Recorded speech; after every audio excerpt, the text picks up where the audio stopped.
Let's talk about best lines of the debate. So I'm going to give you two options on best lines of the debate. One is from Hillary Clinton, one's from Donald Trump. Let's start with Trump. Let's go to video 2 first, and then, you might be surprised by our answer, but I might be surprised because I don't know what you guys are going to say yet. So let's take a look at this first. So I will tell you this.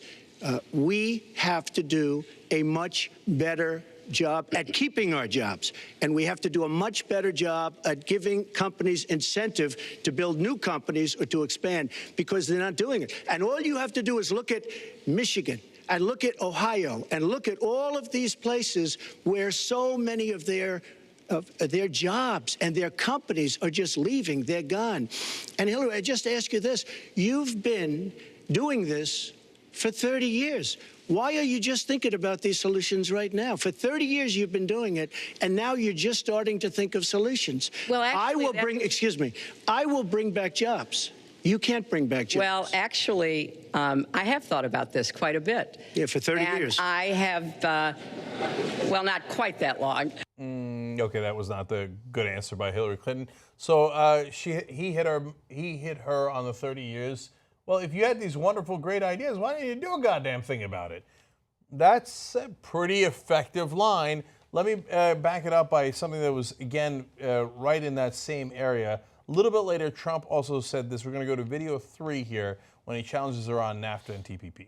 I think my husband did a pretty good job in the 1990s. I think a lot about what worked and how we can make it work again. Well, he approved 3 million NAFTA. new jobs, He approved a balanced NAFTA, budget, which is the single worst trade deal ever approved in this country. Incomes went up for everybody. Manufacturing jobs went up also in the 1990s, if we're actually going to look at the facts. So I know how to really work to get new jobs and to get exports that help to create more new jobs. Well, you haven't done it in 30 years or 26 years. Well, any number you I've want been to a senator, You haven't done it. And you haven't I done have it. been a Secretary of State, and I have Your done husband signed a lot. NAFTA, which was one of the worst things that ever happened to the manufacturing industry. That is your opinion. You go to New England, you go to Ohio, Pennsylvania, you go anywhere you want, Secretary Clinton, and you will see devastation where manufacturing is down 30, 40, sometimes 50%. NAFTA is the worst trade deal maybe ever signed anywhere, but certainly ever signed in this country. And now you want to approve Trans-Pacific Partnership.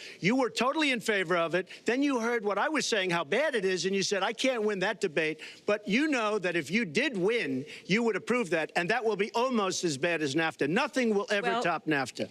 That is just not accurate. I was against it once it was finally negotiated and the terms were laid out. I wrote about that in... You called it the gold standard. Well, I hope... You called it the gold standard of trade deals. You said it's the finest deal you've ever seen. No. And then you heard what I said about it, and all of a sudden you were against it. Well, Donald, I know you live in your own reality, but that is not the facts. The facts are, I did say I hoped it would be a good deal, but when it was negotiated, which I was not responsible for, I concluded it wasn't. I wrote about that. So is it President Obama's fault? Is it President Obama's fault? Even announced. Look, there are Secretary, is it President Obama's fault? There are because he's pushing it. There are different views about what's good for our country, our economy, and our leadership in the world. So no matter what you think of NAFTA, the important thing is what do American people think about it? And they're not overly fond of it right now. And they're certainly not fond of TPP. That's why everybody in the race is against TPP. Yep.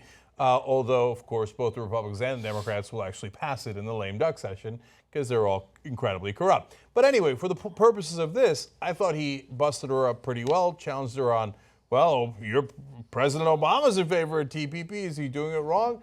I just thought that was super effective. So that's option 1, Trump's lines on all this. You've been screwing it up for 30 years. Now let's go to Hillary Clinton's best lines. I'm going to summarize it in video 1. This is when she hit him with a trifecta of the tax returns, the birthers, and he really basically hit himself on the African-American communities. But this is what began her comeback in the debate. Let's watch. Well, I think you've just seen another example of bait and switch here. For 40 years, everyone running for president has released their tax returns. You can go and see nearly, I think, 39, 40 years of our tax returns, but everyone has done it. We know the IRS has made clear there is no prohibition on releasing it when you're under audit. So you've got to ask yourself, why won't he release his tax returns? And I think there may be a couple of reasons. First, maybe he's not as rich as he says he is. Second, maybe he's not as charitable as he claims to be. Third, we don't know all of his business dealings, but we have been told through investigative reporting that he owes about $650 million to Wall Street and foreign banks.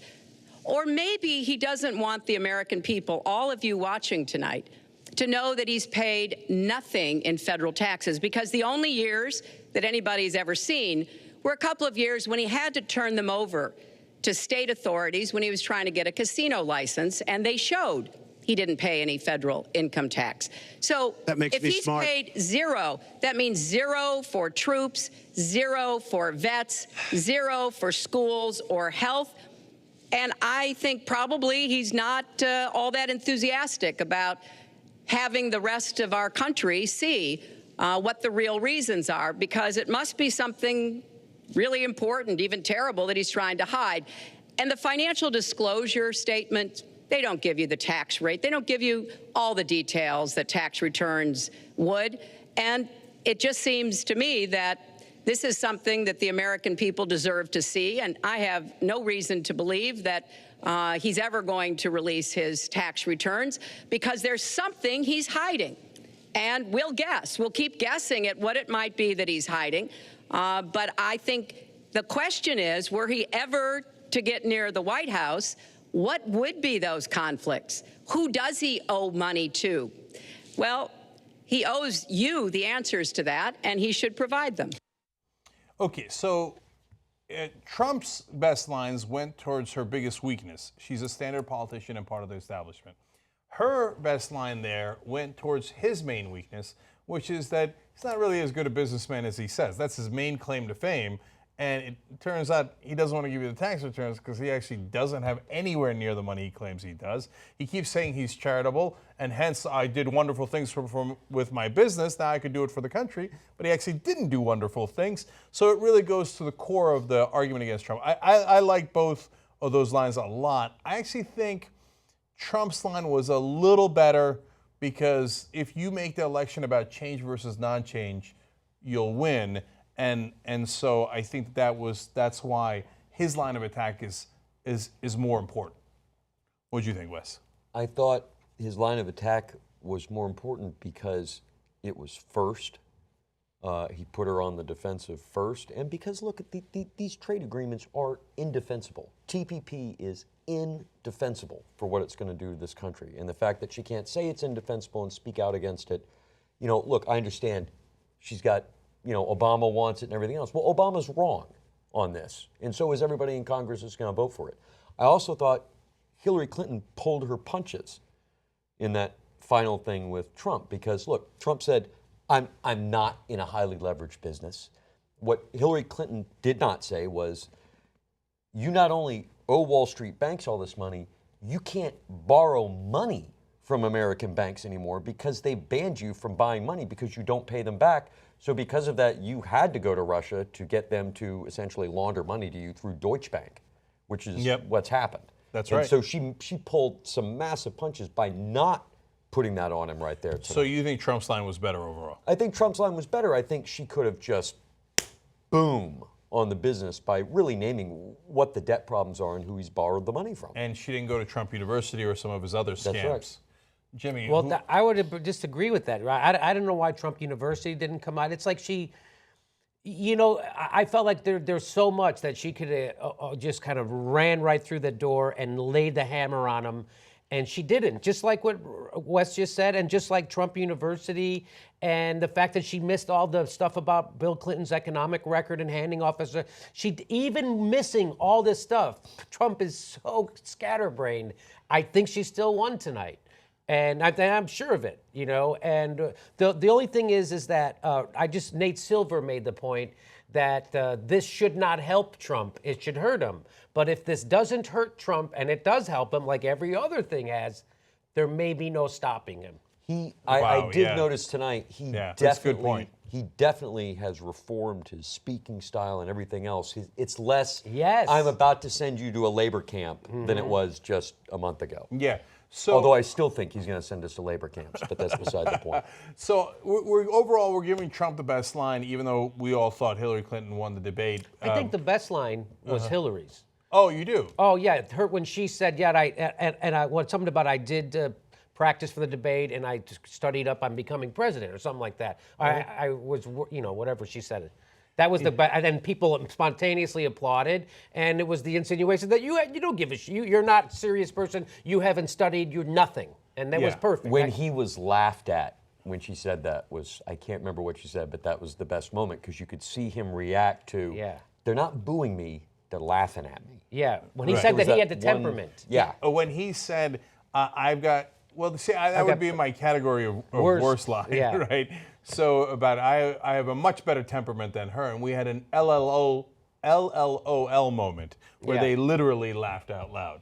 So nonetheless, I think the 30-year line was the best line, but I think Jimmy makes a really interesting point to wrap this up, which is that if that one line of attack and his overall demeanor won him the debate in the eyes of the American people, despite all of her very good points in the latter two-thirds of the debate, oh boy, then we're in a lot of trouble.